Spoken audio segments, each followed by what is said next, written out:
বর্তমান সময়ে একটি বিষয় নিয়ে মাঠে ময়দানে খুব উত্তপ্ত হয়ে আছে, তা হচ্ছে জুলাই বিপ্লবের কৃতিত্ব নিয়ে। আল্লাহ সুবহানাহু ওয়া তাআলা মানব জাতিকে বিভিন্ন অবস্থায় বিভিন্ন পরীক্ষায় পতিত করেন মানুষের মর্যাদা নির্ণয়ের জন্য। আল্লাহর কাছে মানুষ রুজু হবে সেজন্য। এ কারণে যখন মানুষ বিপদে পড়ে যায় তখন আল্লাহকে ডাকে। আল্লাহ সুবহানাহু ওয়া তাআলা সেজন্য কোরআনের ইরশাদ করেছেন, ওয়াইদা মাসাল ইনসানা দুররু দাআনা। মানুষ যখন বিপদে পড়ে, বিপদ যখন মানুষকে স্পর্শ করে, তখন তারা আমাকে ডাকে, আল্লাহকে স্মরণ করে। ফালাম্মা কাশাফনা আনহু দুররাহু, যখন আমি তার ডাকে সাড়া দিয়ে তার বিপদ দূর করে দেই, মাররা কাআল্লাম ইয়াদউনা ইলা দুররিন মাসসা, সে এমনভাবে এড়িয়ে যায় যেন তাকে কখনোই কোনো বিপদ স্পর্শ করেনি। সূরা ইউনূস 12 নম্বর আয়াত। আর এক আয়াত আল্লাহ সুবহানাহু ওয়া তাআলা ইরশাদ করছেন, ওয়াইদা মাসসাকুমুদ দুররু ফিল বাহরি যাল্লা মান তাদউনা ইল্লা ইয়্যাহ। মানুষ যখন সমুদ্রে যাতায়াত করে, চতুর্দিকে পানি আর পানি, হঠাৎ ঝড়ো হাওয়া এসে উত্তাল করে দিল সমুদ্রকে। উত্তাল হাওয়ায় যখন সমুদ্র যখন একদম উত্তাল হয়ে গেছে, মানুষ তখন আল্লাহকে ডাকা শুরু করে। আল্লাহ বলছেন, যাল্লা মান তাদউনা ইল্লা ইয়্যাহ, আল্লাহকে বাদ দিয়ে তোমরা যাদেরকে ডাকো সব তখন পালিয়ে যায়, হারিয়ে যায়। খাজা বাবাও থাকে না, পীর বাবাও থাকে না, ল্যাংটা বাবাও থাকে না, সব ভুলে গিয়ে ডাকে শুধু কাকে? একজনকে, আল্লাহকে। আল্লাহ তাআলা বলছেন, ফালাম্মা নাজ্জাকুম ইলাল বাররি আরাদতুম, তোমাদের সেই বিপদকালীন ডাকে সাড়া দিয়ে যখন আল্লাহ তোমাদেরকে সাহায্য করেন, আরাদতুম, তখন তোমরা বিমুখ হয়ে যাও, কৃতিত্ব নেওয়ার জন্য পাগল হয়ে যাও। সূরা বনী ইসরাঈলের 67 নম্বর আয়াত। আর এক আয়াত, আমি যখন ছোটবেলাতে ঢাকা লালবাগ মাদ্রাসায় পড়তে আসি বরগুনার থেকে, তখন দোতলা কাঠের লঞ্চ চলত, কাঠের লঞ্চ। মেঘনার মোহনায় পড়লে পরে তুফানে কাপড় কাচে যেমন, এমন লঞ্চগুলো উপর নিচ হতো, প্রায় লঞ্চ ডুবি হতো। আমার সামনেও, আমাদের সামনের লঞ্চ ডুবে গেছিল একবার। আমি তখন ছোট্ট মাদ্রাসার ছাত্র, সবাই আল্লাহকে ডাকে, আমাকে বলে হুজুর আযান দাও। এর মধ্যে একজনের শুরু করলো রাম রাম, হিন্দু রামকে ডাকা শুরু করলো। মুসলমান খেপে গেল সব, বেটা এমনি বিপদে পড়েছি আবার রাম ডাকিস। ও ভয় পেয়ে গেছে, কি করবো তাহলে, আল্লাহ ডাক। তো ও শুরু করলো আল্লাহ আল্লাহ আল্লাহ। তখন আমি আর ছাত্র, এত কিছু জানতাম না। এখন একটা আয়াত পড়ি, মনে হচ্ছে ওই ঘটনা কি আল্লাহ তুলে ধরেছেন। সূরা লুকমান 52 নম্বর আয়াত। কি বলছেন? ওয়াইদা গাশিয়াহুম মাউজুন কাদ্দুলালি দাউল্লাহ মুখলিসিনা লাহুদ্দিন। ওয়াইদা গাশিয়াহুম মাউজুন, যখন সেই পানির ভিতরে তুফানে, মাউজুন বড় বড় উত্তাল তরঙ্গ, কাজদুলাল মেঘমালার মতো উঁচু হয়ে এক একটা তুফান আঘাত করছে, মুখলিস দাউল্লাহ মুখলিসিনা লাহুদ্দিন, তখন সব কিছু ভুলে গিয়ে, নেতা নেত্রীর খবর নেই, সব ভুলে গিয়ে ডাকে শুধু কাকে? আল্লাহ তাআলা এরপরে বলছেন, ফালাম্মা নাজ্জাহুম ইলাল বাররি, সেই মুহূর্তের তাদের কাকুতি মিনতি করুণ ডাক শুনে আল্লাহ যখন তাদেরকে নাজাত দিলেন, ফালাম্মা নাজ্জাহুম ইলাল বাররি, যখন তাদেরকে কিনারায় আল্লাহ সুবহানাহু ওয়া তাআলা নিরাপদে পৌঁছে দিলেন, ফামিনহুম মুকতাসিদ, সঙ্গে সঙ্গে ঘাড় ঘুরিয়ে ফেলে। তখন মাস্টার মাইন্ড খুঁজে বেড়ায়, মাস্টার মাইন্ড অমুক তমুক। আরো আকায়াত আল্লাহ তাআলা বলছেন, ওয়াইদা মাসান্নাসা দুররুন দাউ রাব্বাহুম মুনিবিনা ইলাইহি, যখন মানুষের সামনে বিপদ চলে আসে, কঠিন মুসিবত চলে আসে, কেউ ধান খেতে, কেউ খড়কুটার ভিতরে, কেউ জেলখানায়, কেউ ফাঁসির মঞ্চে, ওয়াইদা মাসান্নাসা দুররুন, যখন তাদের এই কঠিন দুর্যোগ, কঠিন বিপদ সামনাসামনি হয়, মুখোমুখি হয়, দাউ রাব্বাহুম মুনিবিনা ইলাইহি, তখন তারা সব কিছু ভুলে গিয়ে এক আল্লাহমুখী হয়। কার দিকে? বিপদে বললে আল্লাহর কাছে ডাকে মানুষ। সুম্মা ইযা আযাকাহুম মিনহু রাহমাতান, আল্লাহ যখন তাদের সেই কঠিন মুহূর্তের কাকুতি মিনতি শুনে ইখলাসপূর্ণ দোয়ার প্রতি সাড়া দিয়ে তাদেরকে মুক্তি দান করেন, আযাকাহুম মিনহু রাহমা, আল্লাহ যখন রহমত করেন, ইযা ফারিকুম মিনহুম বিরাব্বিহিম ইউশরিকুন, তখন তাদের একটা অংশ আল্লাহর সঙ্গে শিরকে লিপ্ত হয়ে যায়, নেতাদেরকে প্রতিষ্ঠা করতে চায়, মাস্টার মাইন্ড খুঁজে বেড়ায়, এরকম বিভিন্নমুখী হয়ে যায়। লঞ্চের সারেং ভালো ছিল, চালক ভালো ছিল, তাই মুক্তি পেয়েছে। এটা সূরা জুমারের, সূরা রোমের 33 নম্বর আয়াত। এরকম অনেকগুলো আয়াত আছে কোরআনের। সূরা জুমারের 8 নম্বর আয়াতে বলা আছে, ওয়াইদা মাসাল ইনসানা দুররুন দাআ রাব্বাহু মুনিবান ইলাইহি, যখন মানুষ কোনো বিপদে পড়ে যায়, কঠিন মুহূর্তে পড়ে যায়, দাআ রাব্বাহু মুনিবান ইলাইহি, একনিষ্ঠভাবে আল্লাহর দিকে রুজু করে শুধু আল্লাহকেই ডাকে। সুম্মা ইযা খাওয়ালাহু নি'মাতাম মিনহু, আল্লাহ যখন তাদের ডাকে সাড়া দিয়ে আল্লাহর নেয়ামত দান করেন, প্রশান্তি দান করেন, বিপদ দূর করে দেন, নাসিয়া মা কানু ইয়াদউ ইলাইহি মিন ক্বাবলু, একটু আগে যে আল্লাহকে ডাকছিল মুহূর্তের মধ্যে ভুলে যায়। ওয়াজাআলা লিল্লাহি আনদাদা, আল্লাহর সঙ্গে শিরিক করা শুরু করে দেয়। সূরা জুমারের 8 নম্বর আয়াত। এরকমভাবে আল্লাহ সুবহানাহু ওয়া তাআলা সূরা জুমারের 49 নম্বর আয়াত, সূরা ফুসসিলাতের 50 নম্বর আয়াত, সূরা আনআমের 40-41 নম্বর আয়াত, এই সবগুলোতে একই কথা উল্লেখ করেছেন বারবার। সূরা নাহালের 53, সূরা নাহালের 54 নম্বর আয়াত, সবগুলোতে আল্লাহ সুবহানাহু ওয়া তাআলা একই কথা বলেছেন। এরপর আল্লাহ বলছেন, ওয়াইদ তাআযানা রাব্বুকুম লাইন শাকারতুম লাযীদান্নাকুম ওয়া লাইন কাফারতুম ইন্না আযাবী লাশাদীদ। সূরা ইব্রাহিমের 7 নম্বর আয়াত। আল্লাহ সুবহানাহু ওয়া তাআলা তোমাদের ডাকে সাড়া দিয়ে বিপদ দূর করে দিয়েছেন, তোমাদের মাথার উপর থেকে গজব দূর করে দিয়েছেন। আল্লাহকে ভুলে না গিয়ে যদি শুকরিয়া আদায় করতে পারো, আল্লাহ বলছেন সূরা ইব্রাহিমের 7 নম্বর আয়াত, ওয়াইদ তাআযানা রাব্বুকুম, আযান দেওয়া, তাআযানা আযান দেওয়া, আল্লাহ আযান দিচ্ছেন মানে ঘোষণা করছেন।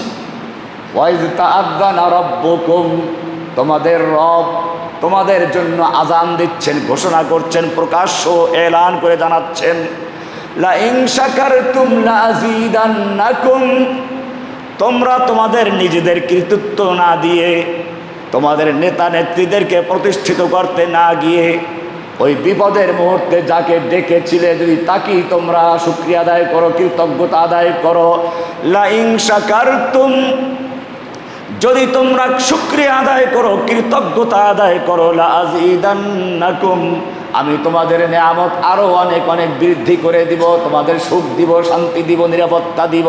ওয়ালা ইন কাফারতুম, কিন্তু যদি তোমরা কৃতিত্ব নেওয়ার জন্য আল্লাহকে না শুকরিয়া করো, আল্লাহর কৃতজ্ঞতা ভুলে যাও, মাস্টার মাইন্ড তালাশ করতে যাও, আল্লাহকে ভুলে যাও, ইন্না আযাবী লাশাদীদ, ওই জালেমকে আমি আবার ফিরিয়ে দিতে পারি, আমার শাস্তি বড় কঠিন। ইন্না আযাবী লাশাদীদ, আমি এর চেয়ে বড় জালেমকে তোমাদের উপর চাপিয়ে দিতে পারি, এর চেয়ে বড় কঠিন শাস্তি দিতে পারে। সেজন্য মনে রাখতে হবে, জুলাই আগস্ট জুলাই বিপ্লবটা ছিল একক কারো সম্পদ নয়। আজকে আমার আলোচ্য বিষয় কান্ডারি হুঁশিয়ার। যদি আমি রাজনৈতিক বিষয় নিয়ে আলোচনা করি না, কিন্তু এটা শুধু রাজনৈতিক না, এটার সঙ্গে আকীদা জড়িত আছে। কে কার মাস্টার মাইন্ড হল, কে কৃতিত্ব নিলে? এই আন্দোলনটা একদিনে দাঁড়ায় নাই। সেই শাপলা চত্বরের চরম গণহত্যা, ব্রাহ্মণবাড়িয়ার শহীদ হত্যা, এরকমভাবে হাটহাজারিতে, এরকম যাত্রাবাড়ি, মোহাম্মদপুর বসিরা, উত্তরা, এরপরে কারা নির্যাতিত আলেমদের বদদোয়া, সাইদি সাহেব থেকে শুরু করে জসিমউদ্দিন রহমানি পর্যন্ত, মামুনুল হক থেকে শুরু করে এই মনির হোসেন কাসিমি পর্যন্ত কে জেলে না ছিল? আপনারা যে আলেমদেরকে চিনেন, প্রায় আলেমরা জেলে ছিল। বিএনপির লোকেরাও ছিল। তারেক রহমান সাহেবের পিএস মিয়া নুরুদ্দিন অপু সাহেবের সঙ্গে আমি জেলে ছিলাম। বাবর সাহেবের সঙ্গে আবার দেখা হয়েছে। এরকমভাবে মেজর জেনারেল আব্দুর রহিম, আল্লাহ তাকে জান্নাতবাসী করুন, জেলখানায় চরম নির্যাতনের সম্মুখীন ছিলেন। রেজাকুল হায়দার, এরকম অনেকগুলো লোক যারা সে সময় ছিলেন, তাদের পুরো নির্যাতন হয়েছে। জামাতের আমিরদের সঙ্গে আমার দেখা হয়েছে। নিজামী সাহেব থেকে শুরু করে মুজাহিদ থেকে শুরু করে কামরুজ্জামান সাহেব, সেখান থেকে মীর কাসেম আলী, এরপরে বর্তমান যারা আছেন, জীবিত আছেন যারা, গোলাম পরওয়ার সাহেব, তারপরে এটিএম আজহার সাহেব, আমাদের সঙ্গে অত্যন্ত সৌহার্দ্যপূর্ণ সম্পর্ক জেলে ছিল। ছাত্র শিবিরের সভাপতি ছিলেন দেলোয়ার ভাই, চরম নির্যাতন করে তাকে দুর্বল করে ফেলা হয়েছিল। এই মানুষগুলোর চেহারা আমি দেখতে পাচ্ছি। একক কোনো দল নয়, সব রকমের লোকরা নির্যাতিত হয়েছিল, নিপীড়িত হয়েছিল, এবং সবার ত্যাগের কারণে আল্লাহ সুবহানাহু ওয়া তাআলা যখন সবার দোয়ায় সাড়া দিয়ে বাংলাদেশের স্কুল কলেজ মাদ্রাসা, ইংলিশ মিডিয়াম স্কুল থেকে শুরু কওমি মাদ্রাসা, আলিয়া মাদ্রাসা, স্কুল কলেজ কোনোটা বাদ ছিল না, সব জায়গার থেকে আবাবিল হয়ে যখন ছেলেরা বের হয়ে আসলো, আল্লাহ সুবহানাহু ওয়া তাআলা তখন তাদের সকলের ডাকার সাড়া দিয়ে সম্মিলিতভাবে চেষ্টা করা হয়েছিল, তার সাড়া দিয়ে আল্লাহ সুবহানাহু ওয়া তাআলা সাহায্য করলেন, জালিম পালিয়ে গেল। এটাই আল্লাহর নিয়ম। আমি বলেছিলাম, বাগদাদ শহর যখন হালাকু খানরা ধ্বংস করে দিল, বলা হয়ে থাকে দাজলা নদী কালো এবং লাল রক্তে ছেয়ে গিয়েছিল, স্রোত বন্ধ হয়ে গিয়েছিল। কালো রক্ত এজন্য, কালো পানি এজন্য বিশাল লাইব্রেরি কাগজগুলো পুড়ে সেখানে ভাসিয়ে দেওয়া হয়েছিল। লাল রং ধারণ করেছিল এজন্য লক্ষ লক্ষ মানুষকে হত্যা করে সেই দাজরা নদী ভাসিয়ে দেওয়া হয়েছিল। কিছু মুসলমান বেঁচে ছিল। হালাকু খানের মেয়ে রাস্তায় বের হলো দেখার জন্য, একজন আলেমের সঙ্গে সাক্ষাৎ হয়ে গেল। বলো, তোমাদের না আল্লাহ আছেন, তোমাদের সাহায্য করেন, তোমরা চ্যালেঞ্জ করে বলো। যালিকা বিআন্নাল্লাহা মাওলাল্লাযীনা আমানু ওয়া আন্নাল কাফিরিনা লা মাওলা লাহুম। মুমিনদের মাওলা হচ্ছেন আল্লাহ, কাফিরদের কোনো মাওলা নেই। তোমরাই তো বলে থাকো ওয়ালা তাহিনু ওয়ালা তাহজানু ওয়া আনতুমুল আ'লাউনা ইন কুনতুম মুমিনিন, তোমরাই থাকবে বিজয়ী, তোমরাই থাকবে উচ্চ আসনে যদি মুমিন হতে পারো। কই তোমাদের সে আল্লাহ? আমরা তোমাদের হত্যা করেছি, তোমাদের কিতাবগুলো পুড়িয়ে দিয়েছি, তোমাদের রক্তে আমরা দাজলা নদী লাল করে দিয়েছি। কই তোমাদের সে আল্লাহ? কোথায় তোমাদের সাহায্য? আলেম সাহেব বলেছিলেন, শোনো, রাখালদের সঙ্গে কিছু কুকুর থাকে, কুত্তা থাকে, দেখেছ? বলে, হ্যাঁ দেখেছি। কেন থাকে জানো? যখন মেষ পাল, ছাট পাল বা ওই যে উটের পাল এদিক সেদিক আলাদা হয়ে যায়, বিচ্ছিন্ন হয়ে যায়, ওদেরকে তাড়িয়ে আবার একাত্র করার জন্য এই কুকুরগুলোর সাথে রাখা হয়। ঠিক তেমনি ভাবে আমরা যখন আল্লাহর দরবার থেকে বিচ্ছিন্ন হয়ে গিয়েছিলাম, বিভিন্ন দলে বিভক্ত হয়েছিলাম, দলে উপদলে, নিজেরা নিজেদেরকে কাফের বলে একে অপরের উপরে কিভাবে অগ্রাধিকার নেওয়া যায় সেই চেষ্টা করেছিলাম। আল্লাহ সুবহানাহু ওয়া তাআলা তখন তোমাদেরকে সেই রাখালের কুকুর হিসেবে পাঠিয়েছে, আমাদেরকে তাড়িয়ে এক করার জন্য।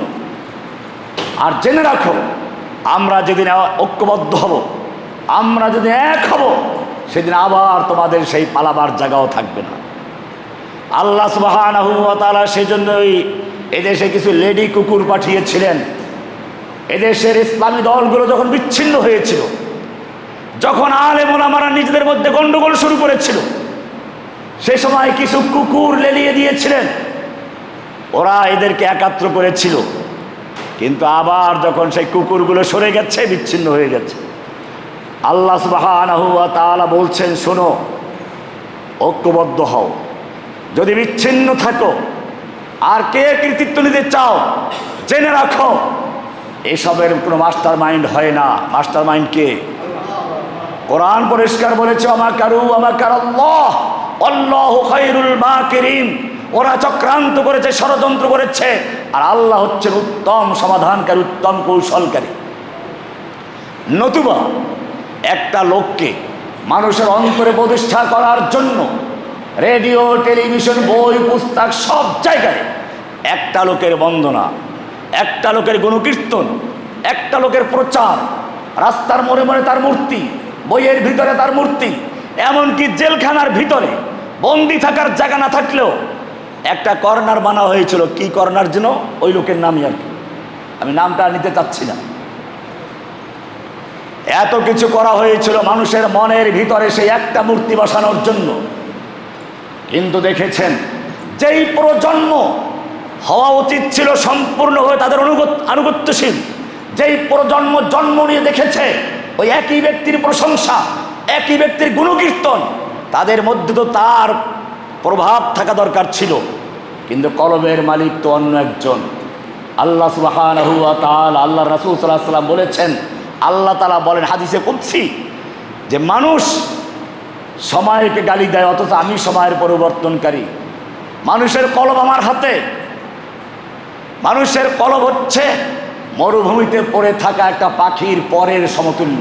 পাখির পর বাতাসে একদিক থেকে আরেক দিকে উলট পালট করে, ঠিক মানুষের কলব সমূহিনা কুলুব বানি আদম, বানি আদমের সব কলবগুলো আমার দুই আঙ্গুলের মাঝখানে। আল্লাহর আঙ্গুল আমি দেখাচ্ছি না, আল্লাহর আঙ্গুল আল্লাহর মতো, আমাদের মতো না, এরকম দেখানো যাবে না।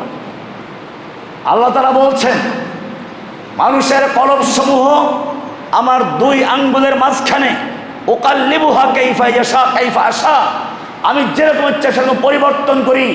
যেই কলবগুলোকে একটা মানুষের প্রতি আকৃষ্ট করার জন্য এত প্রচারণা ছিল, কলবের মালিক আল্লাহ সুবহানাহু ওয়া তাআলা যত প্রচার হয়েছে তাকে প্রতিষ্ঠা করার জন্য তার চেয়ে কয়েক গুণ বেশি ঘৃণা তৈরি করে দিয়ে এমন এক বিপ্লব তৈরি করে দিলেন, শেষ পর্যন্ত তার মূর্তিগুলো ভেঙে হলো, যেগুলো ভাঙ্গা যায় নাই, ক্রেন লাগিয়ে চূর্ণ বিচূর্ণ করা হলো, ওর মেয়েটা পর্যন্ত পালিয়ে যেতে বাধ্য হলো।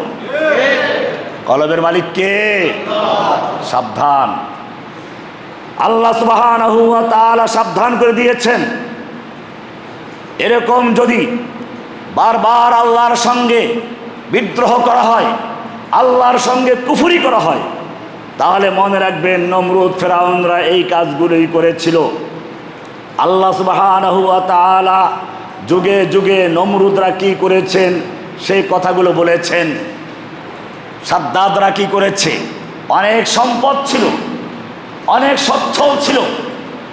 নবীরা তাদেরকে বুঝালেন আল্লাহর নেয়ামতের শুকরিয়া আদায় করো, দান খয়রাত করো। সে কি বলেছিল?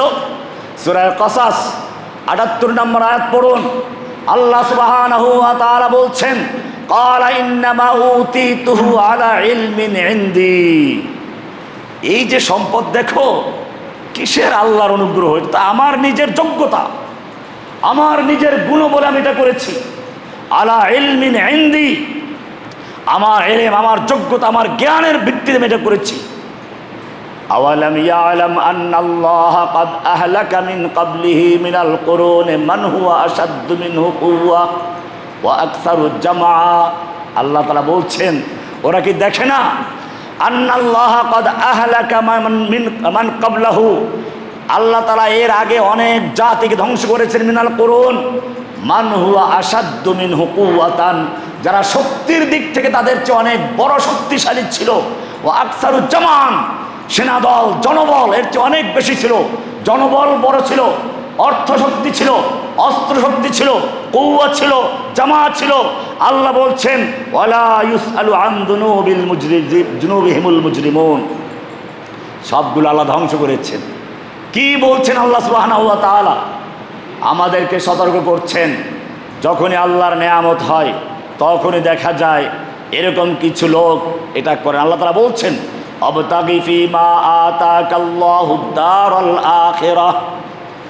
আল্লাহ তাআলা তোমাদের যা দিয়েছেন, অর্থ বলো, সম্পদ বলো, সুস্থতা বলো, ক্ষমতা বলো, আবতাগি ফীমা আতাকাল্লাহ, আল্লাহ তোমাদেরকে যা দিয়েছেন তার মাধ্যমে অন্বেষণ করো, খুঁজে বেড়াও।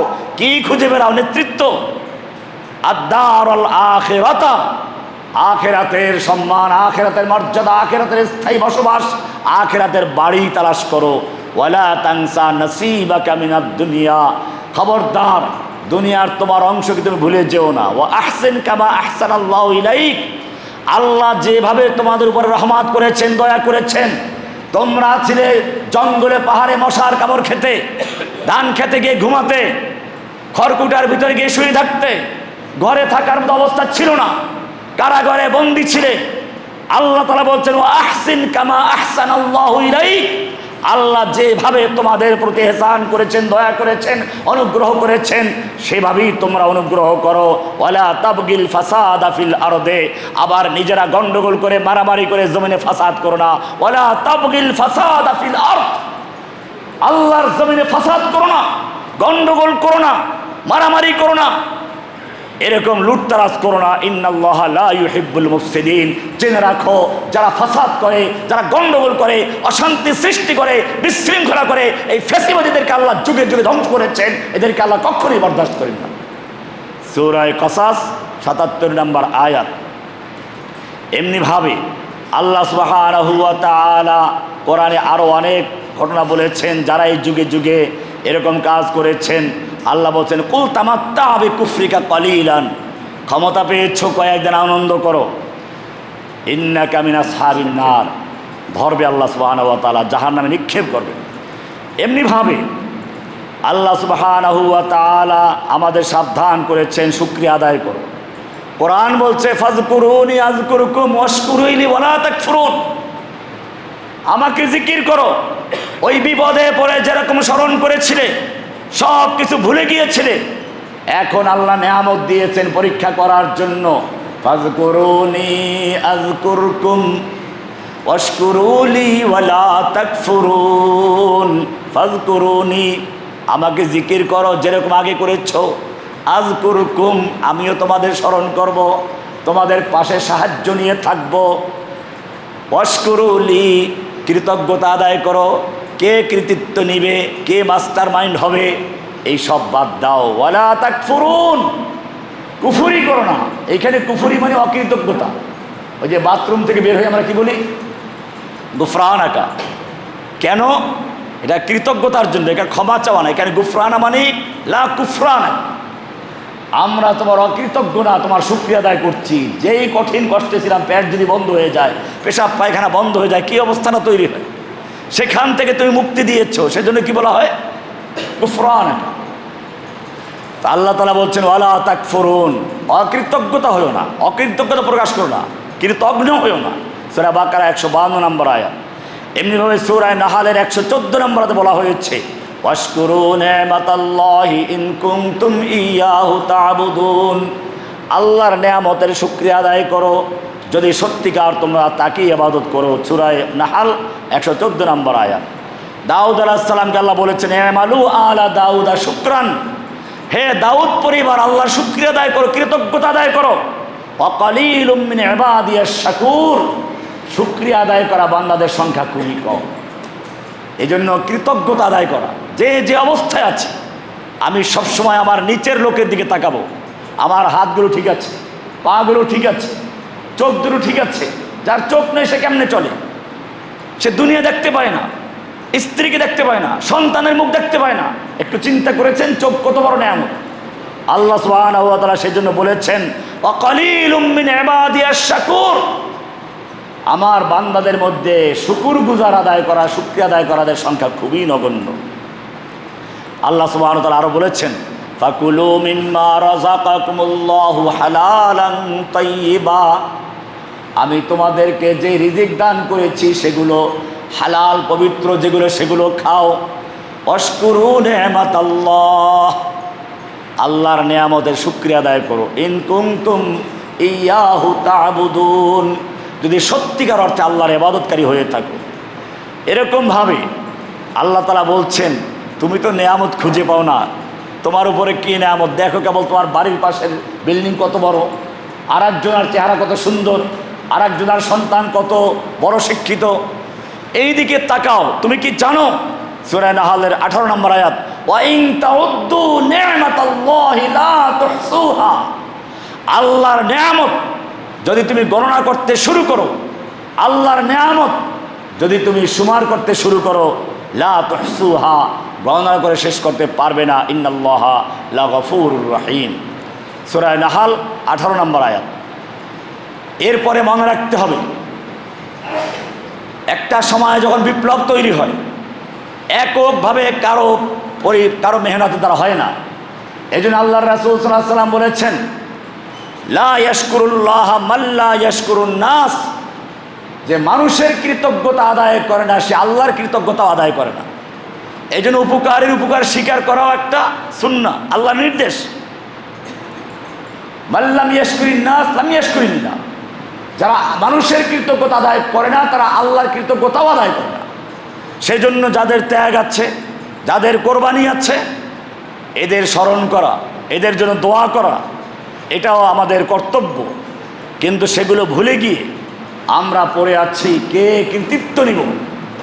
আল্লাহ সুবহানাহু ওয়া তাআলা বলছেন, যদি তাই হয় তাহলে জেনে রাখো সেই আযাব কিন্তু একেবারে দূর হয় নাই, এখনো মাঝে মধ্যে হুমকি দেয়, পাশেই আসি, বেরো, ঢুকে পড়বো, চট করে ঢুকে পড়বো বলেছিল আগে, এখন আবার ঢোকার জন্য বিভিন্ন ষড়যন্ত্র শুরু করছে। মনে রাখবেন, আল্লাহ সুবহানাহু ওয়া তাআলা যুগে যুগে জালিমদের এই চরিত্র তুলে ধরেছেন। বদরের যুদ্ধে মক্কার কাফেররা ধ্বংস হলো, পরাজিত হলো। যারা বেঁচে পালিয়ে গেল বলল, আমরা এইবার ভালো করে প্রস্তুত হই নাই, আবার তোমাদের সঙ্গে এখানেই যুদ্ধ হবে। আল্লাহর রাসূল সাল্লাল্লাহু আলাইহি ওয়াসাল্লাম মনে রাখলেন, সেই তারিখ অনুযায়ী বদরে আসতে শুরু করলেন। ওদের কোনো প্রস্তুতি নেই, এজন্য তারা চিন্তা করলো, আমরা যদি না যাই আমাদের চ্যালেঞ্জ এটা মুখ থুবড়ে পড়বে, বদনাম হয়ে যাবে। তখন তারা মদিনায় একটা খবর পাঠিয়ে দিল, গুজব ছড়িয়ে দিল। কোরআন বলছে, ইন্নান নাসা ক্বাদ জামাউ আল্লাযীনা ক্বালা লাহুমুন নাস, কিছু লোক মদিনায় চলে গেল, মক্কার কাফেরদের দালাল। মদিনায় গিয়ে কি বলল, ইন্নান নাসা ক্বাদ জামাউ লাকুম, খবরদার, তোমাদের বিরুদ্ধে বিশাল সৈন্য সমাবেশ ঘটানো হয়েছে, এইবার যদি বদরে যাও আবার একেবারে ভেনিশ করে দিবে। ক্বাদ জামাউ লাকুম ফাখশাউহুম, ধ্বংস হয়ে যাবা, খবরদার, ভয় করো। সাহাবীরা কি ভয় পেয়েছিলেন? আল্লাহ সুবহানাহু ওয়া তাআলা বলছেন, ফাযাদাহুম ঈমানা, যখন তাদেরকে ভয় দেখানো হলো, ভয় পাওয়া দূরের কথা, তাদের ঈমান আরো শক্তিশালী হলো, ঈমান আরো অনেক গুণ বৃদ্ধি পেল। ওয়াকালু হাসবুনাল্লাহু ওয়া নি'মাল ওয়াকিল, এবং তারা বলল, আমাদের জন্য আল্লাহই যথেষ্ট এবং তিনি উত্তম কার্য সম্পাদনকারী। ঈমান, সাহাবীদের ঈমান আমাদেরও মনে রাখতে হবে। আমাদেরও ভেঙচি মারা হচ্ছে, হুমকি দেওয়া হচ্ছে, কিন্তু মনে রাখতে হবে, এই ভেঙচি আর হুমকিতে মুসলিমরা দুর্বল হয় না, বরং তাদের শক্তি আরো বৃদ্ধি পায়। কোরআন পরিষ্কার জানিয়ে দিয়েছে, ফাযাদাহুম ঈমানা, যখন তাদের ভয় দেখানো হলো, বিশাল সৈন্য সমাবেশ ইন্ডিয়া দখল করে নিয়ে যাবে, আল্লাহ সুবহানাহু ওয়া তাআলা বলছেন, এটা নতুন কোনো হুমকি নয়, নতুন কোনো ভয় দেখানো নয়। ওদের আগের যারা ছিল, ওদের জ্ঞাতি ভাইরা যারা ছিল, আগের যারা কাফের মুশরিক ছিল, মক্কার আবু জাহল, আবুল হাবরা, যারা ধ্বংস হয়ে গেল, তাদের নাতিপুতি রেখে গিয়েছিল, তারা একই ভয় দেখিয়েছিল। আর মুমিনদের অবস্থা ছিল, ফাযাদাহুম ঈমানা, তাদের ঈমান শক্তি আরো বৃদ্ধি পেল। ওয়াকালু হাসবুনাল্লাহু ওয়া নি'মাল ওয়াকিল। আর ফলে কি হলো? মুসলিমদের এই চেতনা, এই জাগরণ দেখে আল্লাহ বলছেন, ফানকালাবু বিনি'মাতিন মিনাল্লাহি ওয়া ফাদলিন, সাহাবীরা সেখানে গেলেন, আল্লাহর নিয়ামত, আল্লাহর অনুগ্রহ নিয়ে ফিরে আসলেন। লাম ইয়ামসাসহুম সুউন, তাদের কোনো যুদ্ধ করতে হয় না, দুশমন ভয়ে এমনি পালিয়ে গেছে। ওয়াত্তাবাউ রিদওয়ানাল্লাহ, যুদ্ধ করতে হলো না, মারামারি করতে হলো না, বিপদের সম্মুখীন হতে হলো না, কিন্তু পুরস্কার পেয়ে গেল কি? ওয়াত্তাবাউ রিদওয়ানাল্লাহ, আল্লাহর সন্তুষ্টি তারা অর্জন করেছিল। আল্লাহু যু ফাদলিন আযীম, সূরা আলে ইমরান 173-74 নম্বর আয়াত। এই জন্য মনে রাখতে হবে, দুশমনরা ভয় দেখাবে, আমাদের সবচেয়ে বড় শক্তি হচ্ছে ঐক্যবদ্ধ থাকা, আল্লাহর উপরে ভরসা রাখা। কোনো মাস্টার মাইন্ড নাই, কোনো কৃতিত্বের অধিকারী নেই, একমাত্র কৃতিত্বের মালিককে আল্লাহ সুবহানাহু ওয়া তাআলা। এটা মনে রাখতে হবে। আল্লাহ সুবহানাহু ওয়া তাআলা একবার নবীকে আরও একটা পরীক্ষা করালেন।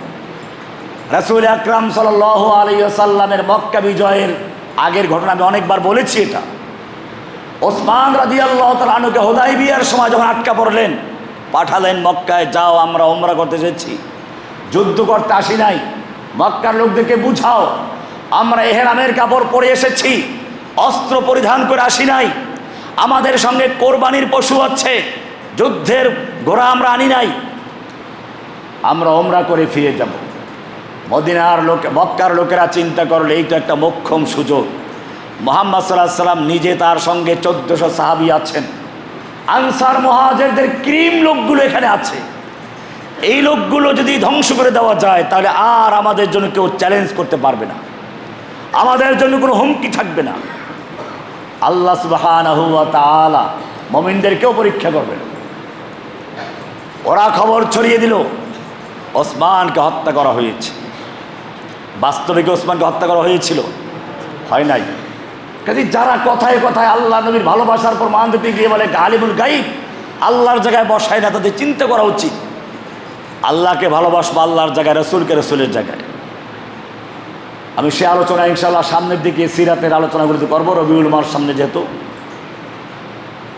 আল্লাহর রাসূল সাল্লাল্লাহু আলাইহি ওয়াসাল্লামের কানে খবর চলে গেল ওসমানকে হত্যা করা হয়েছে, আল্লাহর রাসূল সাল্লাল্লাহু আলাইহি ওয়াসাল্লাম তাবুর থেকে বের হয়ে আসলেন, জোরে ডাক দিলেন, ইয়া সাহাবা সাজারা, ওহে গাছের নিচে অবস্থানকারী সাহাবীরা বেরিয়ে আসো, আমার কাছে খবর এসেছে আমার ওসমানকে হত্যা করা হয়েছে।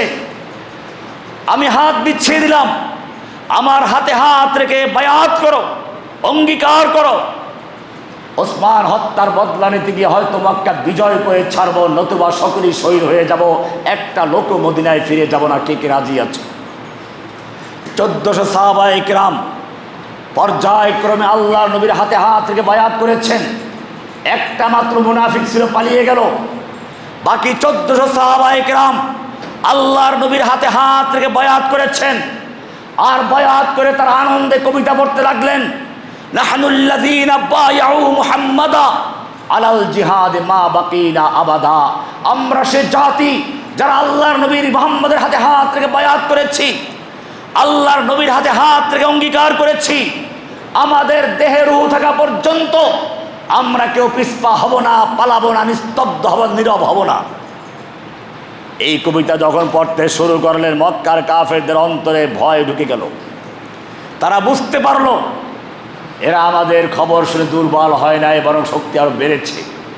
এই লোকগুলো মক্কায় ঢুকলে আমাদেরকে এমনিতেই ছাড়বে না। এবারে সুর নরম করলো, ওসমানকে নিয়ে আসলো, আর বলল না আমরা তো তাকে হত্যা করে আপ্যায়ন করেছিলাম, তাকে উমরা করার জন্য সুযোগ দিয়েছিলাম। এটাই হচ্ছে যুগে যুগে কাফের মুশরিক এবং তাদের দোসরদের নিয়ম। ভয় দেখাবে, ভয় পেলে আপনি হেরে গেলেন।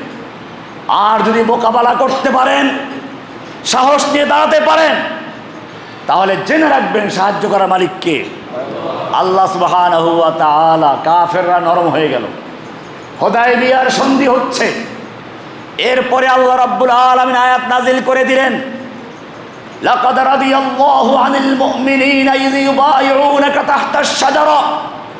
আল্লাহ তাআলা সেই মুমিনদের প্রতি রাজি হয়ে গেছেন, সন্তুষ্ট হয়ে গেছেন, যারা আপনার হাতে হাত রেখে বায়াত করেছিল, সেই গাছের নিচে বসে, হুদায়বিয়ার বাবুল গাছের নিচে বসে যারা বায়াত করেছিল, তাদের প্রতি আল্লাহ সন্তুষ্ট হয়েছে, রাজি হয়ে গেছে। আল্লাহ সন্তুষ্ট হয়েছে। শুধু এ পর্যন্তই না, সন্তুষ্ট হয়ে ক্ষান্ত হন নাই। এরপরে একটু পরে আল্লাহ তাআলা বলছেন সূরা ফাতহ 18 নম্বর আয়াতে, ইন্নাল্লাযীনা ইউবাইউনাকা ইন্নামা ইউবাইউনাল্লাহ। যারা সেদিন গাছের নিচে বসে বায়াত করেছিল তাদের প্রতি শুধু আল্লাহ সন্তুষ্ট হয় নাই। ইন্নাল্লাযীনা ইউবাইউনাকা, হে নবী, আপনার হাতে হাত রেখে যারা বায়াত করেছিল, সেদিন যারা অঙ্গীকার করেছিল, এটা আল্লাহর আরশ পর্যন্ত চলে গেছে। ওরা সেদিন আপনার হাতে হাত রেখে বায়াত করে নাই। ইন্নামা ইউবাইউনাল্লাহ, তারা সরাসরি আল্লাহর হাতে হাত রেখে বায়াত করেছিল। কার হাতে বায়াত? আল্লাহ। ইয়াদুল্লাহি ফাওকা আইদিহিম, ইয়াদুল্লাহি ফাওকা আইদিহিম, তাদের হাতের উপরে আল্লাহর হাত ছিল।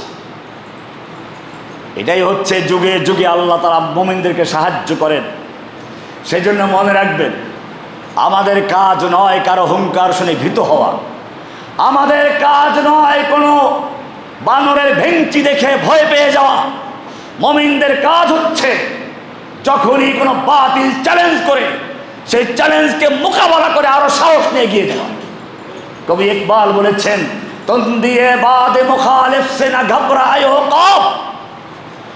ওহে মুসলিম যুবক, তোমার উদাহরণ হচ্ছে সেই উর্ধ্বাক আকাশের বাজ পাখি সমতুল্য, ঈগল তুল্য, যে ঝড়ো হাওয়া দেখে ভয় পায় না, বরং হাওয়ার তালে তালে আরো ঊর্ধ্ব গগনে চলতে থাকে।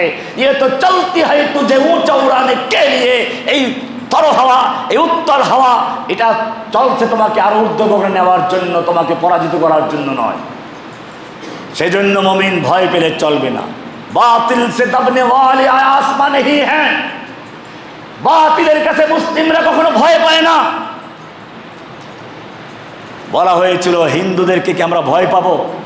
আমি বলে থাকি, হিন্দুরা গরু খায় না গরুর মুখ খায়, মুসলিমরা গরুর মাংস খায়, ওরা গরুর পেশাব খায়। যারা গরুর মাংস খায় তাদের সাথে গরুর পেশাব খাওয়ার লোকেরা পারবে কি করে? শর্ত একটাই, আমি এদেশের সেনাবাহিনীকে পরামর্শ দিব। আমি বলতে ভুলে গেছি, জুলাই বিপ্লবে শুধুমাত্র এদেশের মাদ্রাসা, স্কুল, কলেজ, সাধারণ জনতারই ভূমিকা ছিল না, সেনাবাহিনীর ভূমিকা ছিল। সেনাবাহিনী যদি সেদিন সমর্থন না দিত, ওরা যদি পুলিশের মোকাবেলায় না দাঁড়িয়ে যেত, এদেশে অনেক রক্তপাত ঘটতে পারত। ধন্যবাদ এদেশের সেনাবাহিনীকেও, যেভাবে আপনারা সেদিন জনগণের পক্ষে দাঁড়িয়েছিলেন। আমি পরামর্শ দিব, বাংলাদেশের প্রতিটি যুবককে, প্রত্যেকটা মাদ্রাসার ছাত্রকে, স্কুল কলেজের ছাত্রকে সামরিক প্রশিক্ষণ দেওয়া হোক, যাতে করে যেই কোনো শত্রু মোকাবেলার জন্য তারা প্রস্তুত থাকতে পারে। কোরআন বলছে, এবার এটা আমার কথা না, কোরআন বলছে, সূরা আনফাল 60 নম্বর আয়াত, ওয়াইদ্দু লাহুম মাসতাতাতুম মিন কুওয়া, ওয়াইদ্দু লাহুম মাসতাতাতুম মিন কুওয়া। ও মুসলিম, ভালো করে শুনে রেখো, তুমি খালি দোয়া করলেই চলবে না, তোমাকে শক্তি অর্জন করতে হবে। আমি আলোচনা নিয়ে আসতেছি। আল্লাহর রাসূল সাল্লাল্লাহু আলাইহি সাল্লাম সবচেয়ে বড় শক্তিশালী ছিলেন, সবচেয়ে বড় দানশীল ছিলেন, সবচেয়ে বড় মুত্তাকি ছিলেন। যুদ্ধের ময়দানে যখন সব পালিয়ে গেছে, আল্লাহর নবী একা দাঁড়িয়ে আছেন। আমি হাদিসগুলো এক এক করে পেশ করছি, শুনুন। আল্লাহ বলছেন, ওয়াইদ্দু লাহুম মাসতাতাতুম মিন কুওয়া, তোমরা তোমাদের দুশমনদের মোকাবেলার জন্য সাধ্যমতো শক্তি অর্জন করো। তোমাদের যেই পর্যন্ত শক্তি আছে, সামর্থ্য আছে, ওই পর্যন্ত চেষ্টা করো। তারপরে ক্ষমতা দেওয়ার মালিক কে? ইউসুফ আলাইহিস সালামকে দেখো, 7টা দরজা বন্ধ করা হয়েছে, তারপরেও তিনি দৌড় দিলেন, দরজা পর্যন্ত গেলেন। কারণ হচ্ছে এই, তিনি নবী, তিনি জানেন আমার শক্তি সামর্থ্য যে পর্যন্ত আছে ওই পর্যন্ত আমাকে ব্যয় করতে হবে। তারপরে দরজা খোলার মালিক কে? তিনি দরজা পর্যন্ত গেলেন, দরজা খুলে দিয়েছেন কে? ইব্রাহিম আলাইহিস সালাতু ওয়াস সালাম আগুনে নিক্ষেপিত হচ্ছেন, এ কথা আমি বারবার বলেছি। জিবরাইল, মিকাইল, ইসরাফিল এসে হাজির। জিবরাইল বলছে হুকুম করুন, পাখা দিয়ে উল্টিয়ে দেয়। মিকাইল বলছে বৃষ্টি দিয়ে ভাসিয়ে দেয়। ইসরাফিল বলছে সিংহের একটু ফুল ছেড়ে দেয়, বাতাস দিয়ে উড়িয়ে দেয়। ইব্রাহিম বললেন, ভাই জিবরাইল, মিকাইল, ইসরাফিল নিজের পক্ষ থেকে এসেছো না আল্লাহ পাঠিয়েছেন? বললেন না, নিজেরা এসেছি, আল্লাহ তাআলা জানেন। বলে জানলে হবে না, তোমাদের পাঠিয়েছেন কিনা? বলে না, আল্লাহ পাঠান নাই। তাহলে সরো। আমি ইব্রাহিম তো তোমাদের পক্ষে দাওয়াত দেই নাই, কোনো ভাইয়া মাধ্যমে দাওয়াত দেই নাই। আমি দাওয়াত দিয়েছি সরাসরি আল্লাহর ইবাদত করার জন্য। সব দেবদেবীর বিরুদ্ধে দাঁড়িয়েছি, এক আল্লাহর পক্ষে আহ্বান করেছি। আজকে সেই সরাসরি আল্লাহ সাহায্য চাই, তোমরা সরে যাও। আগুন নিক্ষেপ করা হলো। আল্লাহ তাআলা এটাই দেখতে চেয়েছিলেন ইব্রাহিম কতক্ষণ স্থির থাকে। আগুন নিক্ষেপ করা হলো। আল্লাহ তাআলা তারপরে জিবরাইলকে বলেন নাই আগুন নিভিয়ে দাও, মিকাইলকে বলেন নাই আগুন নিভিয়ে দাও, ইসরাফিলকে বলেন নাই আগুন নিভিয়ে দাও। সরাসরি আগুনকে উদ্দেশ্য করে আল্লাহ বলেছেন কুল্লা ইয়া নারু কুনি বারদাও ওয়া সালামান আলা ইব্রাহিম, আগুন ইব্রাহিমের জন্য ঠান্ডা হয়ে যাও। সরাসরি কাকে বলেছেন? আগুনকে, না ইসরাফিলকে, না মিকাইলকে, না জিবরাইলকে। সরাসরি কাকে বলেছেন? সুতরাং মনে রাখতে হবে, যেই বান্দা আল্লাহর কাছে সরাসরি ইবাদত করে, যেই বান্দা আল্লাহর সামনে দাঁড়িয়ে বলে ইয়াকা নাবুদু ওয়া ইয়াকা নাস্তাইন, আল্লাহ আমি কেবলমাত্র তোমারই গোলামি করি, দুনিয়ার কোনো শক্তিকে আমি ভয় করি না, দুনিয়ার কোনো শক্তিকে সাহায্য চাই না, ওয়া ইয়াকা নাস্তাইন, তোমার কাছেই সাহায্য চাই। যেই বান্দা পাঁচ ওয়াক্ত সালাতে তাহাজ্জুদে দাঁড়িয়ে আল্লাহর কাছে সাহায্য চায়, আল্লাহর গোলাম হিসেবে পরিচয় দেয়, সে আল্লাহকে সাহায্য করার মালিক কে? আল্লাহ। আল্লাহ সেই জন্যই বলেছেন ওয়াইদু লাহুম মাস্তাতাতুম মিন কুওয়া, ও জুলাই যোদ্ধারা, ও নতুন প্রজন্মের লোকেরা, সেনাবাহিনীর ভাইয়েরা, পুলিশ বাহিনীর লোকেরা, তোমাদের কাজ একটাই, ওয়াইদু লাহুম মাস্তাতাতুম মিন কুওয়া, ঐক্যবদ্ধ হও, নিজেরা মারামারি করো না, দলাদলি করো না, শক্তি অর্জন করো। আমির রিবাতিল খাইলে তুরহিবুনা বিহি আদুওয়াল্লাহি ওয়া আদুওয়াকুম, সূরা আনফালের 60 নম্বর আয়াত। আল্লাহ তাআলা বলছেন ইনফিরু খিফাফাও ওয়া সিকালা, ইনফিরু বেরিয়ে যাও, প্রস্তুত হও, খিফাফান ওয়া সিকালান, হালকা হও, ভারী হও, মাদ্রাসার ছাত্র হও, স্কুলের ছাত্র হও, এরকমভাবে সেনাবাহিনী হও, পুলিশ হও, রোগী হও, সুস্থ হও, বুড়া হও, যুবক হও, ইনফিরু খিফাফাও ওয়া সিকালা, সর্বাবস্থায় আল্লাহর পথে বের হয়ে যাও। ওয়াজাহিদু বিআমওয়ালিকুম ওয়া আনফুসিকুম ফি সাবিলিল্লাহ, আল্লাহর রাস্তায় জান মাল দিয়ে যুদ্ধ করো, জিহাদ করো। যালিকুম খায়রুল লাকুম ইন কুনতুম তা'লামুন। আল্লাহ তাআলা বলছেন প্রস্তুতি নিতে হবে, প্রস্তুতি ছাড়া আপনি দোয়া করলে হবে না। আল্লাহর নবীর চেয়ে আপনি বড় বুজুর্গ নন। আল্লাহর নবী বদরের যুদ্ধে নেমে তারপর দোয়া করেছেন। সেজন্য আল্লাহ তাআলা বলেছেন সূরা তাওবার 46 নম্বর আয়াত, ওয়ালাউ আরাদুল খুরুজা লাআদ্দু লাহু উদ্দাহ, যদি সত্যিকার অর্থে এই লোকগুলো বের হওয়ার জন্য ইচ্ছে করত, যদি সত্যিকার অর্থে আল্লাহর দুশমনদের বিরুদ্ধে লড়াই করার জন্য প্রস্তুত থাকতো, লাআদ্দু লাহু উদ্দাতান, তাহলে তারা প্রস্তুতি গ্রহণ করত, যুদ্ধের সামান তৈরি করত। সূরা তাওবার 46 নম্বর আয়াত। এমনিভাবে সূরা নিসা 71 নম্বরে বলেছেন ইয়া আইয়ুহাল্লাযীনা আমানু খুযু হিযরাকুম, হে মুমিনরা তোমরা তোমাদের নিরাপত্তা ব্যবস্থা গ্রহণ করো। হিযরাকুম, এজন্য আল্লাহর নবী সাল্লাল্লাহু আলাইহি ওয়াসাল্লাম উহুদের যুদ্ধে দুইটা লোহার পোশাক পরেছিলেন। কয়টা? দুইটা লোহার পোশাক পরেছিলেন, ডবল লোহার পোশাক। এই কারণেই তো দুশমনরা তার মাথায় আঘাত করেছিল। কারণ দেখে তীর তলোয়ার দিয়ে আঘাত করে লাভ নেই, একটা শক্ত লোহা দিয়ে বাড়ি মেরেছে, মাথার লোহা ভেঙে গাল দিয়ে ঢুকে দান দান শহীদ হয়ে গেছেন। আপনি আমি তো এখন মিলাদ পড়ি, দান দান শহীদ করে দেয় কর দেয়া জঙ্গে উহুদ মে মুস্তফা দন্দা শহীদ, ये शरीयत ये खिलाफत हमको मिलने के लिए, या नबी সালাম আলাইহি, মিলাদ পড়ছে। দেখে মিলাদ পড়ার দোয়া। আল্লাহর নবী তোমার মিষ্টি খাওয়ার জন্য দান দান শহীদ করেছিলেন। একটু চিন্তা করো, তোমার একটু দাঁতে যন্ত্রণা হলে ডাক্তারের কাছে যাওয়ার জন্য পাগল হয়ে যাও। আল্লাহর নবীর গাল দিয়ে লোহা ঢুকে মারির দাঁতে আঘাত করেছে, দুটো দাঁত পড়ে গেছে, লোহাটা ভিতরে রয়ে গেছে। যুদ্ধের পরে একজন সাহাবী সেই লোহা বের করার জন্য দাঁত দিয়ে কামড় দিয়ে টান দিয়েছেন, তার দুটো দাঁত পড়ে গেছে, লোহাটা বেরিয়ে আসছে, মুখটা রক্তে রঞ্জিত হয়ে গেছে। কত কঠিন অবস্থা। যেই নবী সম্পর্কে আল্লাহ বলেছেন লিয়াগফিরা লাকাল্লাহু মা তাকাদ্দামা মিন যামবিকা ওয়া মা তাআখার, আল্লাহ আপনার আগের পিছের সব গুনাহ ক্ষমা করে দিয়েছেন। যেই নবী সম্পর্কে আল্লাহ বলছেন কোরআন মুখস্থ করার জন্য কষ্ট করা দরকার নাই। লা তুহাররিক বিহি লিসানাকা লিতাজালা বি ইন্না আলাইনা জামাহু ওয়া কুরআনা। কোরআনকে দ্রুত মুখস্থ করার জন্য ঠোঁট নাড়াচাড়া করা দরকার নাই, এত কষ্ট দরকার নাই।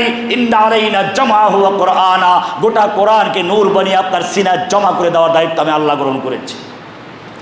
যেই নবী মদিনায় যাওয়ার পরে মনটা রয়ে গেছে মক্কায়, খানায় কাবার দিকে নামাজ পড়তে মনে চায়, নির্দেশ তো বাইতুল মুকাদ্দাস, আকাশের দিকে মুখ তাকাচ্ছেন। আল্লাহ তাআলা বলছেন কদ নারা তাকাল্লুবা ওয়াজহিকা ফিস সামা, আপনার চেহারাটা মুখটা দেখতে পাচ্ছি। বারবার আসমানের দিকে তাকাচ্ছেন কিবলা পরিবর্তনের জন্য। ঠিক আছে, ফালানুওয়াল্লিয়ান্নাকা কিবলাতান তারদাহা, আপনার পছন্দ মতো কিবলার দিকে আমি ঘুরিয়ে দিচ্ছি। ফাওয়াল্লি ওয়াজহাকা শাতরাল মাসজিদিল হারাম। আমি ইনশাআল্লাহ এগুলো নিয়ে আলোচনা সামনে করব, যেহেতু রবিউল মাস সামনে আছে, সিরাতের উপরে গুরুত্বপূর্ণ আলোচনা হবে। আগে আগে আসবেন ইনশাআল্লাহ।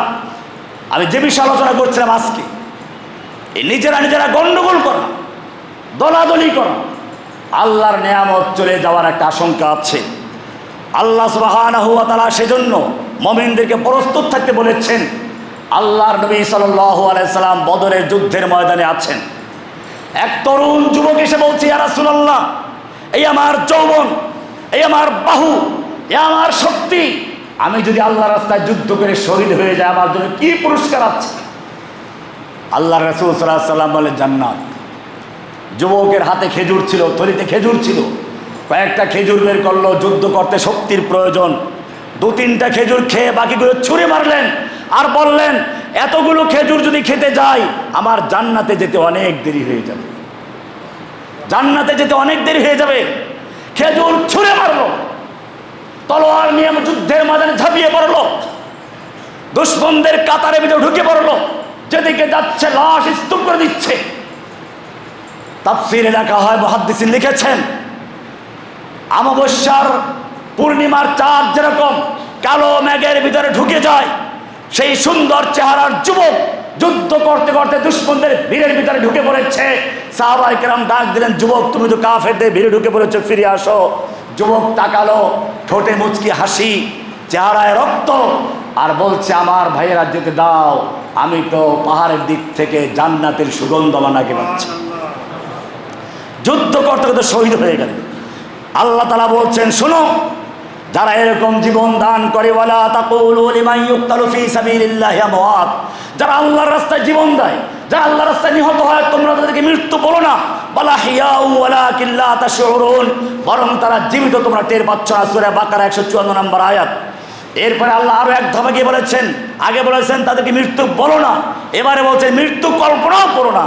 সূরা আলে ইমরান 159 নম্বর আয়াত, ওয়ালা তাহযাবান্নাল্লাযীনা কুতিলু ফি সাবিলিল্লাহি আমওয়াতা, যারা আল্লাহর রাস্তায় নিহত হয় তোমরা তাদেরকে মৃত্যু বলে কল্পনাও করো না। বাল আহইয়াউন ইনদা রাব্বিহিম, বরং তারা তাদের রবের কাছে জীবিত আছে। ইউরযাকুন, তাদেরকে রিজিক দেওয়া হয়। ফারিহিনা বিমা আতাহুমুল্লাহু মিন ফাদলিহি ওয়া ইস্তাবশিরুনা বিল্লাযীনা লাম ইয়ালহাকু বিহিম মিন খালফিহিম আল্লা খাউফুন আলাইহিম ওয়া লা হুম ইয়াহজানুন ইস্তাবশিরুনা বিনিমাতিন মিনাল্লাহি ওয়া ফাদলিন ওয়া আন্নাল্লাহা লা ইউযিউ আজরাল মুমিনিন। অনেক লম্বা আয়াত, সবগুলো আল্লাহর নিদর্শন, আল্লাহর ইহসান। সূরা আলে ইমরানের 169 থেকে 71 পড়বেন, পুরোটা পেয়ে যাবেন। এমনিভাবে যারা আল্লাহর রাস্তায় শহীদ হয়, দুনিয়ার সব মানুষ মারা গেলে আমল বন্ধ হয়ে যায়, একমাত্র শহীদরা যারা মৃত্যুর পরও তাদের আমল জারি থাকে। কোরআনের সূরা মুহাম্মাদের 4-5 নম্বর আয়াত আল্লাহ বলছেন, ওয়াল্লাযীনা কুতিলু ফি সাবিলিল্লাহ, যারা আল্লাহর রাস্তায় নিহত হয়, যারা আল্লাহর রাস্তায় জীবন দেয়, ফালা ইউদিল্লা আমালাহুম, আল্লাহ তাদের আমলকে বিনষ্ট করেন না, তাদের আমল বন্ধ হয়ে যায় না। এজন্যই আল্লাহর রাসূল সাল্লাল্লাহু আলাইহি ওয়াসাল্লাম বারবার বলতেন, ওয়াল্লাযী নাফসু মুহাম্মাদিন বিয়াদিহি, যে আল্লাহর হাতে আমার জীবন, সে আল্লাহর কসম করে বলি, লাওয়াদিতু আন উক্তালা ফি সাবিলিল্লাহি সুম্মা উক্তাল সুম্মা উহিয়া সুম্মা উক্তাল সুম্মা উহিয়া, আমার ইচ্ছে হয় আমি আল্লাহর রাস্তায় যুদ্ধ করে শহীদ হয়ে যাই, আবার জীবিত হই, আবার শহীদ হই, আবার জীবিত হই, আবার শহীদ হই, এরকম কয়েকবার বললেন। যেই নবীর আগের পিছের সমস্ত গুনাহ ক্ষমা করা হয়েছে, সেই নবী বারবার বলছেন আমি আল্লাহ রাস্তায় যুদ্ধ করতে গিয়ে শহীদ হয়ে যাই, এটা আমার পছন্দনীয়। আল্লাহ তাআলা বলেছেন ইয়া আইয়ুহান নাবিয়্যু জাহিদিল কুফফারা ওয়াল মুনাফিকিনা ওয়াগলুদ আলাইহিম ওয়া মাওয়াহুম জাহান্নাম। হে নবী, আপনি কাফের মুশরিক মুনাফিকদের বিরুদ্ধে যুদ্ধ করুন, কঠোর হন। এখানে কঠোর হতে বলা হয়েছে, কঠোর হওয়াটাও জরুরি। আল্লাহর নবীকে আল্লাহ বলছেন ফাকাতিল ফি সাবিলিল্লাহ, আপনি আল্লাহর রাস্তায় যুদ্ধ করুন, লড়াই করুন, সংগ্রাম করুন। লা তুকাল্লাফু ইল্লা নাফসাক, আল্লাহ আপনার সাথে কেউ নাও থাকে, একা হয় একা চালিয়ে যান। কি কঠিন আয়াত, সূরা নিসার 84 নম্বর আয়াত। এমনিভাবে আল্লাহ সুবহানাহু ওয়া তাআলা সব ক্ষেত্রে বলেছেন। এরপরে বলেছেন যে সকল মুমিনরা শক্তিশালী, যারা যুদ্ধ করতে পারে, সেই মুমিনরা আল্লাহর কাছে আহাব্বু ইলাল্লাহ, আল্লাহর কাছে প্রিয় দুর্বল মুমিনদের চেয়ে। আল মুমিনুল কবিয়্যু খায়রুম মিনাল মুমিনিদ দাঈফ, শক্তিশালী মুমিন দুর্বল মুমিনের চেয়ে অনেক প্রিয় আল্লাহর কাছে। আল্লাহর নবী সাল্লাল্লাহু আলাইহি ওয়াসাল্লাম সম্পর্কে সাহাবীদেরকে জিজ্ঞেস করা হলো। সাহাবারা বললেন আমাদের মধ্যে সবচেয়ে শক্তিশালী হচ্ছেন আল্লাহর রাসূল সাল্লাল্লাহু আলাইহি ওয়াসাল্লাম। যুদ্ধের ময়দানে পরাজিত হলো, হুনাইনের যুদ্ধ, হঠাৎ আক্রমণ হয়েছে, সব এলোমেলো হয়ে গেছে। আল্লাহর নবী যুদ্ধের ময়দানের মাঝখানে দাঁড়িয়ে আছেন আর ঘোষণা করছেন আনান নবিয়্যু লা কাযিব আনা ইবনু আব্দুল মুত্তালিব, আমি কোনো মিথ্যা নবী নই, আমি আব্দুল মুত্তালিবের সন্তান। হে বান্দারা, যারা পালিয়েছে আমাকে কেন্দ্র করে যুদ্ধের ময়দানে চলে আসো। আবার যখন একাত্র হলো, তখন আবার যুদ্ধ হলো, সেই যুদ্ধের মোড় ঘুরে গেল, মুসলিমরা বিজয় লাভ করলেন। এই কারণে আলী ইবনে আবি তালিব রাদিয়াল্লাহু তাআলা বলেছেন কা কুন্না ইযা ইহমাররাল বাসু ওয়া লাকিয়াল কওমু আল কওমা, যখন যুদ্ধ কঠিন আকার ধারণ করত, যখন যুদ্ধ মারাত্মক আকার ধারণ করত, লাশ পড়ে যাচ্ছে, এক দল মোকাবেলা হচ্ছে, তখন ইত্তাকাইনা বিরাসূলিল্লাহি সাল্লাল্লাহু আলাইহি সাল্লাম, আমরা আল্লাহর রাসূলকে সামনে রেখে আল্লাহর নবীর পিছনে গিয়ে আমরা বাঁচার চেষ্টা করতাম। নবী কোথায় আছেন? সামনে না পিছনে? मरने वालों के आगे भागने वालों के पीछे, और এখন भागने वालों के आगे मरने वालों के पीछे। এই জন্য নবীকে চিনতে হবে। এরপরে আলী বলেছেন ফামা কানু মিন্না আহাদুন আদনা ইলাল কওমি মিনহু, দুশমনদের মোকাবেলায় আমাদের চেয়ে তিনি সবচেয়ে কাছে থাকতেন, আল্লাহ রাসূল সম্মুখ সারিতে থাকতেন।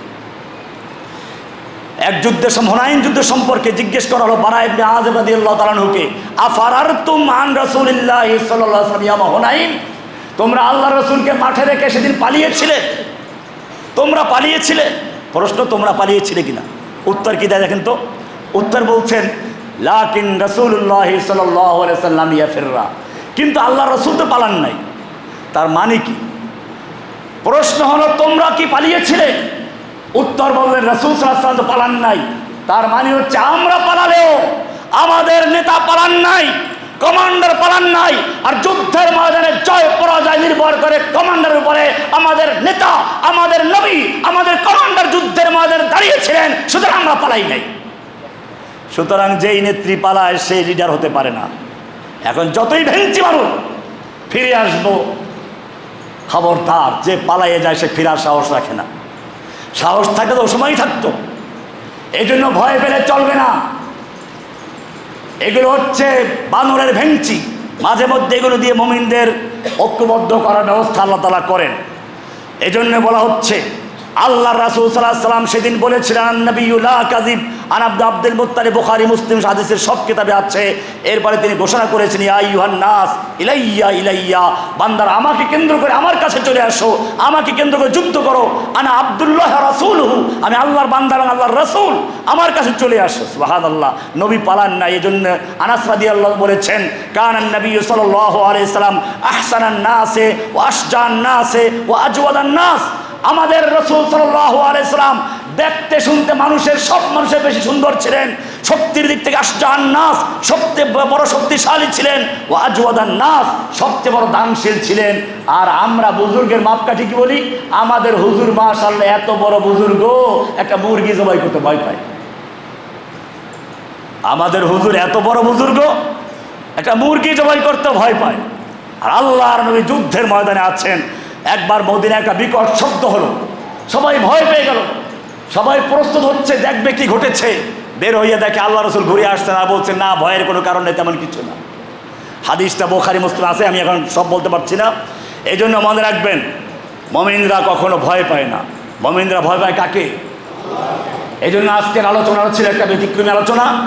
যেহেতু এই সময় আমি সেই 2 বছর আগে এই সময় জেলেই ছিলাম, আল্লাহ সুবহানাহু ওয়া তাআলা আমাকেও এই ছেলেদের ত্যাগের কোরবানিকে উসিলা করে বের করেছেন। সেই জন্য আমি মনে করি এই জুলাই বিপ্লব একক কারো কোনো সম্পত্তি নয়। এখানে মাদ্রাসার ছাত্রদের অবদান আছে, স্কুল কলেজের ছাত্র অবদান আছে, কওমি ছাত্র আলিয়া ছাত্রদের অবদান আছে, এখানে জামাত ইসলাম ছাত্র শিবির বিএনপি সবারই অবদান আছে। কার অবদান ছোট করে দেখার কারণ নেই। আমি শুরুতে বলেছি বিএনপি অনেক নেতাদের সঙ্গে আমি জেল খেটেছি, জামাতের নেতাদের সঙ্গে জেল খেটেছি, শিবিরের নেতাদের সাথে এরকমভাবে হেফাজতের নেতা মামুনুল হক থেকে শুরু করে বড় বড় আলেমরা সবাই জেলে ছিলেন। সুতরাং এখানে অবদান আছে সেই কারাবন্দী আলেমদের, এখানে অবদান আছে নির্যাতিত নিপীড়িত সেই মজলুম বন্দীদের, এখানে অবদান আছে সেনাবাহিনী পর্যন্ত যারা সেদিন জালিমের বিরুদ্ধে দাঁড়িয়েছিল। সুতরাং আসুন, যেভাবে সেই জুলাই বিপ্লবে ঐক্যবদ্ধ হয়ে আমরা লড়াই করেছিলাম এক অভিন্ন শত্রুর বিরুদ্ধে, এখন ঐক্যবদ্ধ থাকি, ইনশাআল্লাহ সাহায্য করার মালিককে। আর যদি এটাকে আল্লাহর সাহায্যকে ভুলে গিয়ে আল্লাহর শুকরিয়া আদায় করার পরিবর্তে নিজেরা কৃতিত্ব নেওয়ার জন্য, নিজেরা মাস্টার মাইন্ড বনার জন্য একে অপরের পরে চড়াও হই, গন্ডগোল করি, তাহলে জেনে রাখবেন আল্লাহর ঘোষণা হচ্ছে লাইন শাকারতুম লাযিদান্নাকুম, যদি তোমরা আমার শুকরিয়া আদায় করো আমি নিয়ামত বৃদ্ধি করে দিব। আর যদি অকৃতজ্ঞ হও ওয়াইন কাফারতুম ওয়ালাইন কাফারতুম, আর যদি অকৃতজ্ঞ হও নিজেরা মারামারি করো, ইন্না আযাবি লাশাদীদ, জেনে রাখো আমার শাস্তি বড় কঠিন, আমি ওর চেয়ে বড় জালিমকে তোমাদের উপর চাপিয়ে দিতে পারি। আল্লাহ সুবহানাহু ওয়া তাআলা আমাদের সকলকে সঠিক বিষয়গুলো বোঝার তৌফিক দান করেন। ফেরাউন হামানদের মতো নিজের কৃতিত্ব, নিজের বড়ত্ব, নিজের গর্ব থেকে বেঁচে থেকে আল্লাহর শুকরিয়া আদায় করার তৌফিক দান করুন। আমিন। ওয়া সাল্লাল্লাহু তাআলা আলা নবিয়িনা মুহাম্মদ ওয়া আলা আলিহি ওয়া সাহবিহি আজমাইন।